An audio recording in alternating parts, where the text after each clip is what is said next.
आज देखिए Joseph Prince के साथ। परमेश्वर भले हैं और उनमें भलाई है, केवल ये हमारे लिए है, यीशु के नाम पर। मैं आपसे कुछ साझा करना चाहता हूं जो मेरे ख्याल से आपको अत्यधिक आशीषित करेगा। ये इस विषय पर है जो है विरासत पाना सीखना। कहिए विरासत। ये शब्द ये इतना संपन्न है, बस ये शब्द कहना विरासत। जब कोई कहता है मुझे एक विरासत मिली है, आप जानते हैं ये कुछ अच्छा है। और बाइबल में विरासत भरी पड़ी हुई है। अब विरासत के बारे में इस कहानी में, ये पुराने नियम से है। ये वो कहानी नहीं है जिसे बहुत से लोग प्रचार करते हों, पर मैं बहुत साल पहले से इस कहानी के बारे में जानता था। यहाँ तक कि 90 के दशक में जब मैं इन लोगों के समूह से बहुत ही ज़्यादा प्रभावित था, जो कि अपने विरासत के बारे में इतने ईर्ष्यालु होते हैं। हालांकि कुदरती तौर पर मूसा की व्यवस्था के अनुसार उस समय वो इसके अधीन थे और वो इसके योग्य नहीं ठहराए गए थे। विरासत पाने की अनुमति नहीं थी। आप इस कहानी में आगे इसे देखेंगे, ठीक है? हम इसे न्यू लिविंग ट्रांसलेशन में पढ़ेंगे। गिनती 27:1। एक दिन एक प्रार्थना पत्र पेश किया गया सलोफाद की बेटियों के द्वारा। सब लोग कहें कि सलोफाद। ओके, शायद ये उच्चारण इब्री में नहीं है, पर हम इसे ही लेंगे। ऑलराइट। सलोफाद की 5 लड़कियां हैं। ओके। महल्ला, नोवा, ना कि नूह। इसकी स्पेलिंग जल प्रलय वाले नूह जैसी बिल्कुल नहीं है। ठीक है, ध्यान दीजिए, यह है नोवाख। तो ठीक है, यह है नोवाख। नोवाख। नूह अपने सॉफ्टर टच के साथ, होगला, मिल्का और तीरसा। तो यहाँ 5 नाम हैं। उसका पिता सालोफाद वंशज था। तब यूसुफ के पुत्र मनश्शे के वंश के कुलों में से सलोफाद, जो हेपेर का पुत्र और गिलाद का पोता और मनश्शे के पुत्र माकीर का परपोता था। इन लड़कियों द्वारा याचना की गई क्योंकि उनके पिता का देहांत हो गया। और ये पांचों लड़कियां, औरतें मूसा के पास आईं और ये देखिए, ये औरतें मूसा के पास आईं, एलियाजर याजक और प्रधानों और सारी मंडली के सामने आकर कहने लगीं। वो कहती हैं कि हमारा पिता जंगल में मर गया। परंतु वो उस मंडली में एक आना था जो कोरह के मंडली के संग होकर यहोवा के विरुद्ध इकट्ठी हुई थी। वो अपने पाप के कारण मरा, उसके कोई पुत्र न था। तो हमारे पिता का नाम उसके कुल में से पुत्र न होने के कारण क्यों मिट जाए?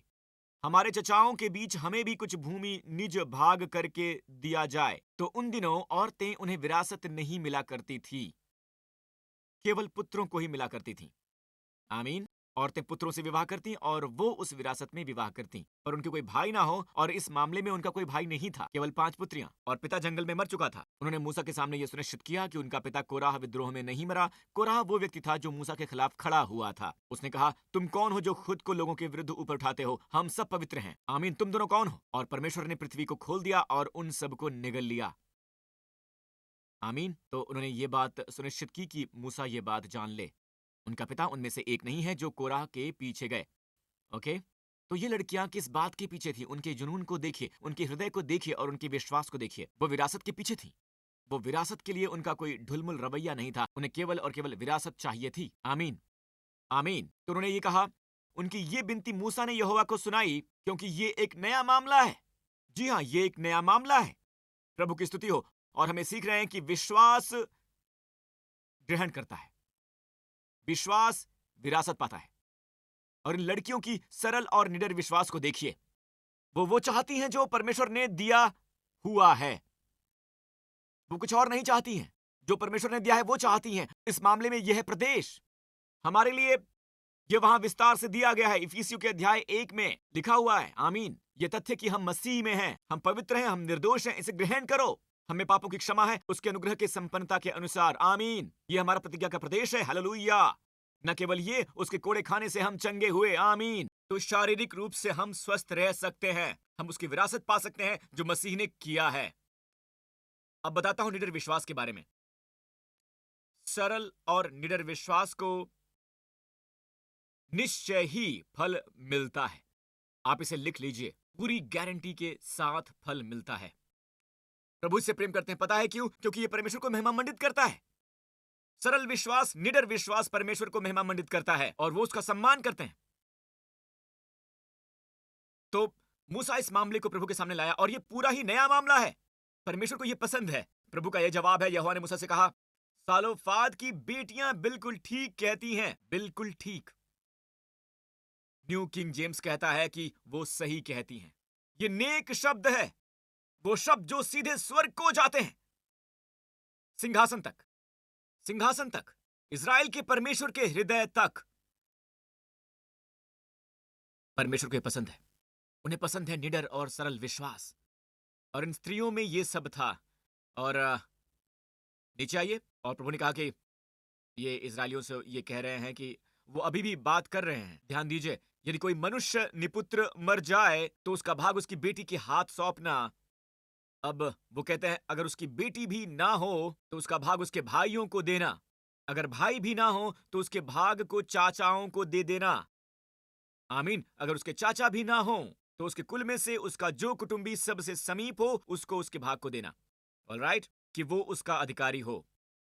इजरायलियों के लिए यह न्याय की विधि ठहरेगी जैसे कि यहोवा ने मूसा को आज्ञा दी थी। बिल्कुल वैसे ही।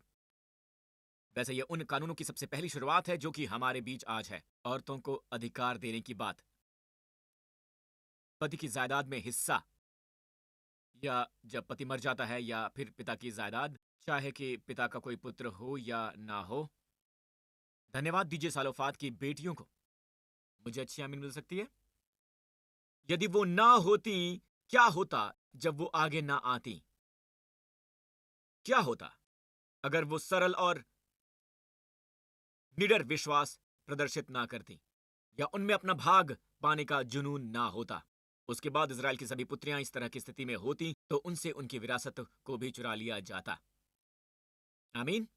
अब उनकी वजह से एक नया कानून है, और ये कानून उन पुत्रियों के लिए प्रभावी होगा जिनका कोई भी भाई नहीं होगा।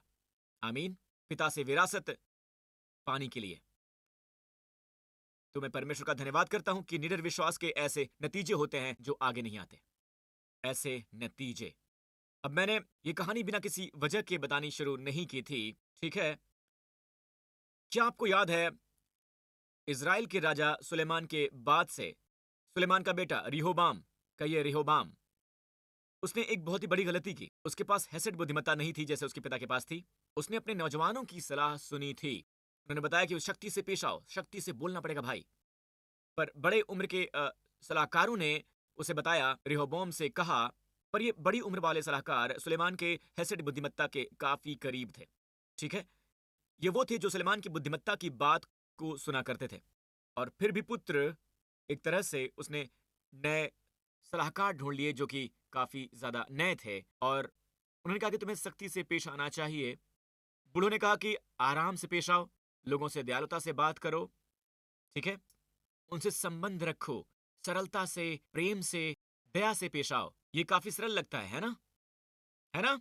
और ये वो लोग थे जो सुलेमान की बुद्धिमत्ता के काफी करीब थे जब वो जिंदा था, है ना?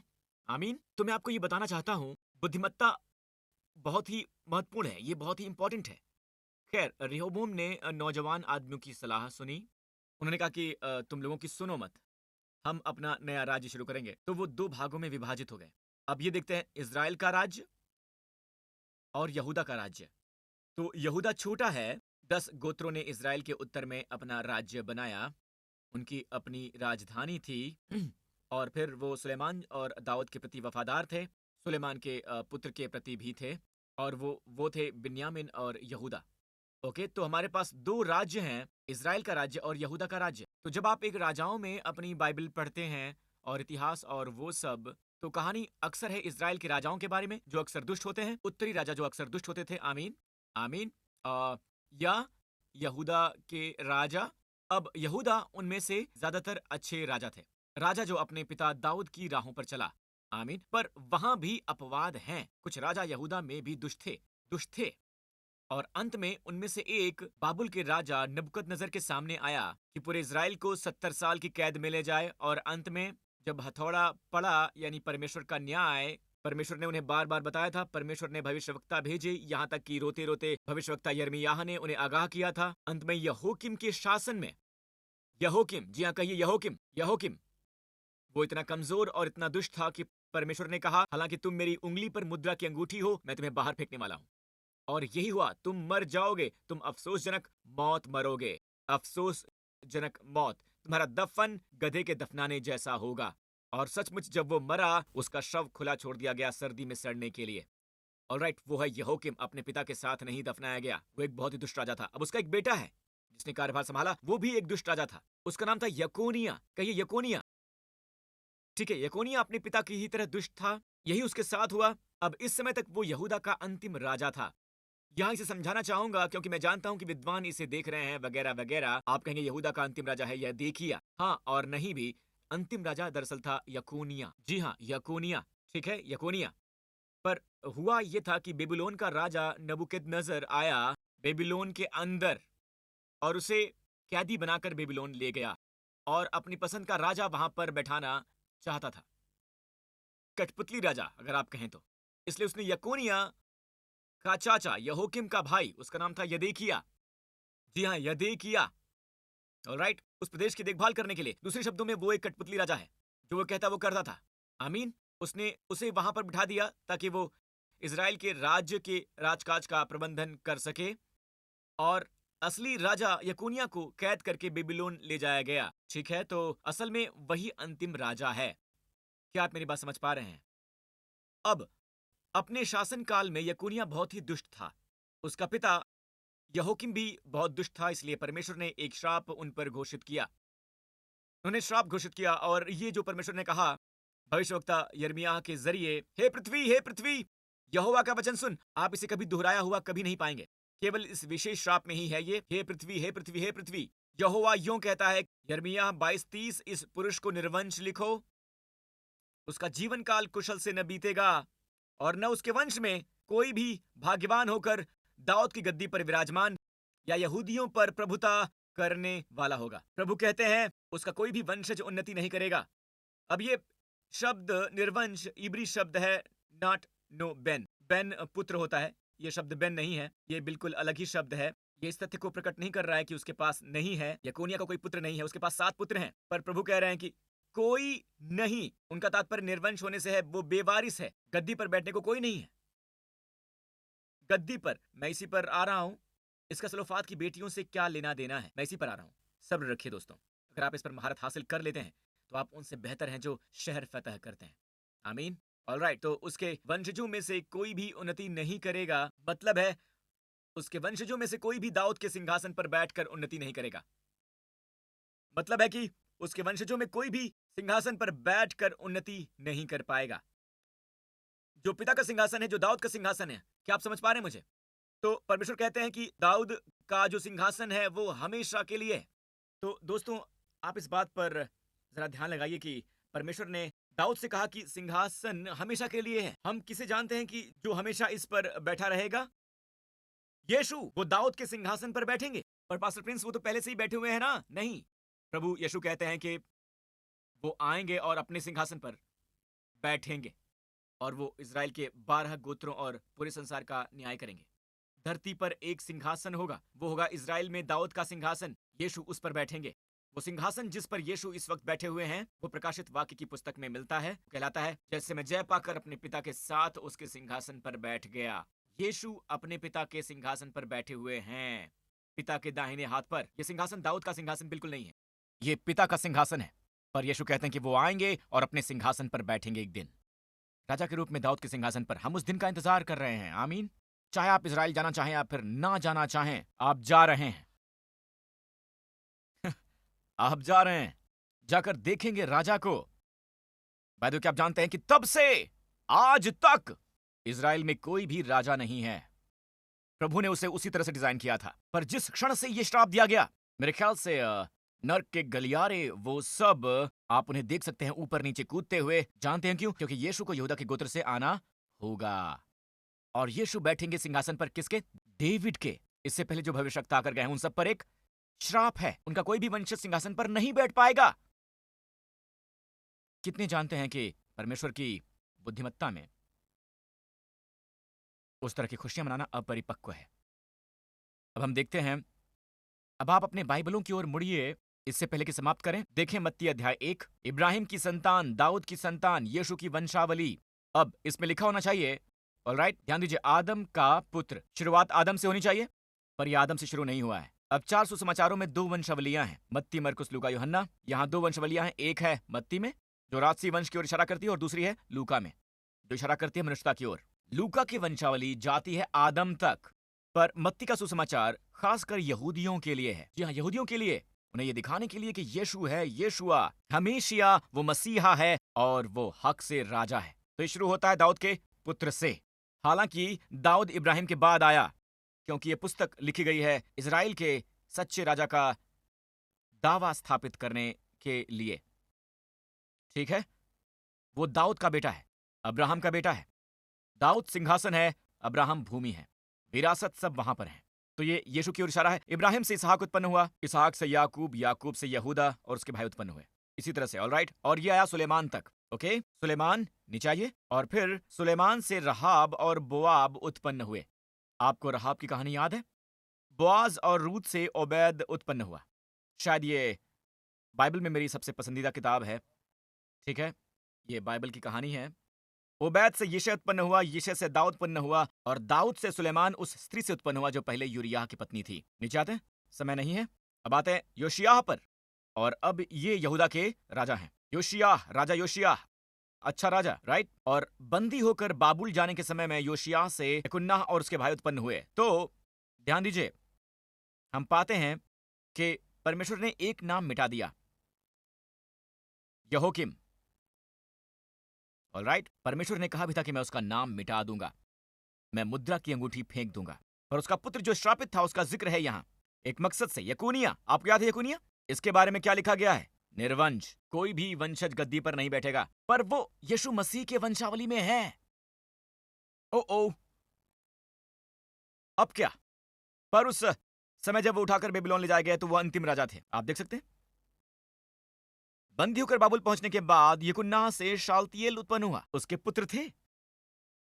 और बाय द वे, शालतिएल पिता है जरुब्बाबिल का, जो नेहम्याह की कहानी में गवर्नर है। याद है जरुब्बाबिल?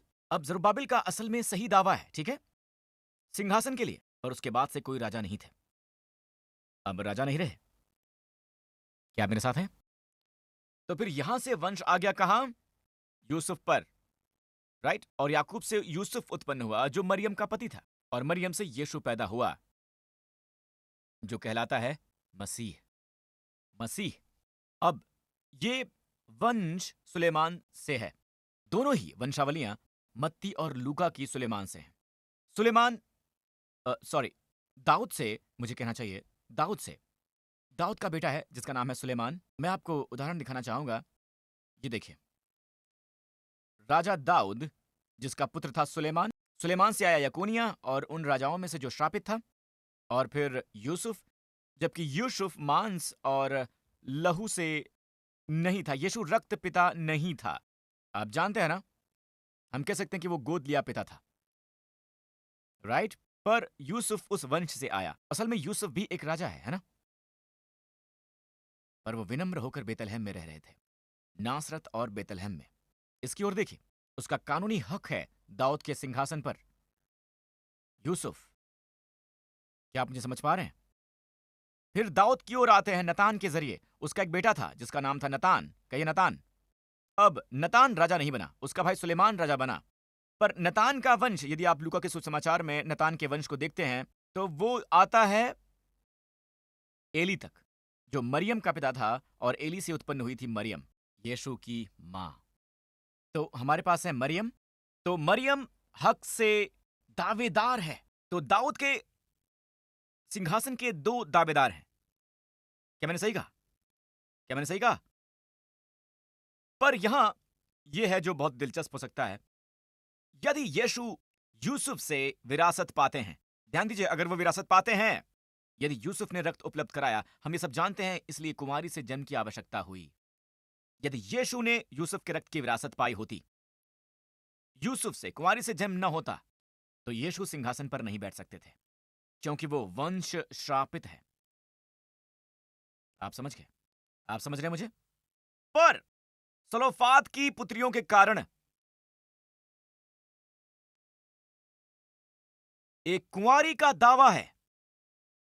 सलोफाद की पुत्रियों के कारण कुंवारी का सिंहासन पर दावा है, फिर भी नाम से उसका पति पर भी दावा है, पर कोई रक्त नहीं। इसीलिए यीशु श्राप को परे रख सके और फिर भी दाऊद के सिंहासन के लिए हक से राजा बन सके। क्या यह परमेश्वर की बुद्धिमत्ता नहीं है? 5 लड़कियों का सरल और निडर विश्वास, जिन्हें परिणाम का पता नहीं था। यह सब यीशु के बारे में है दोस्तों। बाइबल में जब आप शास्त्र वचन का अध्ययन करते हैं और आप जानते हैं कि यह सब यीशु के बारे में है, आप अध्ययन करते हैं और आप पाते हैं कि यह सब प्रभु की ओर जाता है। चलो भी चर्च, चलो भी। Hallelujah, hallelujah.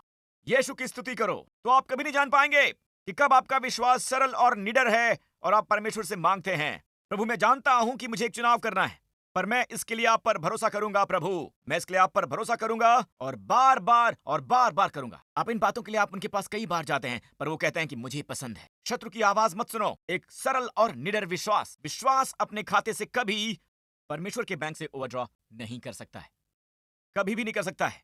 प्रभु को यह पसंद है। तो एक निडर और सरल विश्वास रखिए और आप कभी भी अपने बच्चों पर परिणाम नहीं जान पाएंगे, अपने बच्चों के बच्चों पर, और इसके परिणाम बहुत ही ज्यादा दूर तक जाएंगे। आमीन। निडर विश्वास पाता है भूमि और पाता है विरासत। आमीन। और असंख्यों को आशीष देता है। प्रभु की स्तुति हो, उनकी महिमा का आदर करो। और इस समय दोस्तों, अगर आप इसे देख रहे हैं और आपने अपने विश्वास में कभी मसीह को नहीं डाला है, अपनी मुक्ति के लिए मसीह को स्वीकार नहीं किया है, तो मेरा मानना है कि ये संयोग नहीं है कि परमेश्वर ने आपको आने दिया है या प्रभु ने इसे देखने के लिए सब गढ़ा है। ये प्रार्थना अपने हृदय से मेरे साथ कीजिए और आप नए सिरे से आनंद लेंगे। आप मसीह में परमेश्वर की धार्मिकता होंगे। आप एक बिल्कुल नई सृष्टि होंगे। कहें, हे स्वर्गीय पिता, मैं आपका धन्यवाद करता हूं कि मसीह मेरे पापों के लिए क्रूस पर मरे, और मेरा मानना है कि वो लहू, वो बेशकीमती लहू, उसने मुझे धो दिया है मेरे हर एक पाप से। मुझे क्षमा मिली है। मैं क्षमा पाऊंगा नहीं, मुझे क्षमा मिल चुकी है अपने सारे पापों के लिए, अतीत, वर्तमान और भविष्य के लिए, यीशु मसीह के लहू द्वारा। यीशु मसीह मेरा प्रभु है, जो मुर्दों में से जिलाया गया है। वो आज जीवित है, मेरा चरवाहा बनने के लिए, मेरा संरक्षक बनने के लिए, मेरा राजा बनने के लिए, मेरा परमेश्वर बनने के लिए। प्रभु यीशु के नाम पर आमीन। अपने पांव पर खड़े हो जाइए। अगर आपने ये प्रार्थना अभी की है मेरे दोस्तों, तो आप जन्मे हैं नए सिरे से। आमीन। अब आप वो कुकून नहीं रहे, वो जो कुकून कीड़ा होता है, बल्कि अब से आप एक तितली बन चुके हैं, उड़ने को आजाद हैं। आमीन। इस पूरे स्थान पर अपने हाथ उठाइए। प्रभु इस आने वाले सप्ताह में आपको आशीष दें। परमेश्वर पिता अब्राहम की आशीषों से आपको आशीष दें। प्रभु आपको आशीष दें, हर एक आशीष। मेरे दोस्तों, एक बाल बराबर भी कोई अपने विरासत से वंचित हो, आप में से कोई भी नहीं। हे पिता, मैं प्रार्थना करता हूं कि आप प्रकट होंगे प्रभु एक विशेष तरीके से इस सप्ताह। अपने लोगों को इस सप्ताह हर एक खतरे से आप बचाएंगे, उन्हें और उनके परिवार को प्रभु। उन्हें हर एक खतरे से बचाएंगे, हर हानि से, हर दुर्घटना से, त्रासदी से, आतंक से, बीमारी से, अंधकार की सभी शक्तियों से। आप उन्हें हर बुराई से बचाएंगे प्रभु। हमारे यीशु मसीह के नाम पर, यीशु के नाम पर प्रभु आप पर अनुग्रह करते हैं। आप पर प्रभु का अनुग्रह है, क्योंकि आपके पास परमेश्वर का अनुग्रह है। वो दरवाजे जो बंद हैं वो खुल जाएंगे। वो दरवाजे जिनसे आपको नहीं गुजरना है वो बंद हो जाएंगे आपके बचाव के लिए। आपको अनुग्रह मिलता है जहां कहीं भी आप जाएं, और प्रभु की आशीषें आप पर भरपूर हैं। यीशु के नाम पर यह कहते हुए फिरिए कि मैं धन्य हूं, और याद रहे ये दुनिया को आप बताएं कि यीशु ने आपको बचाया है।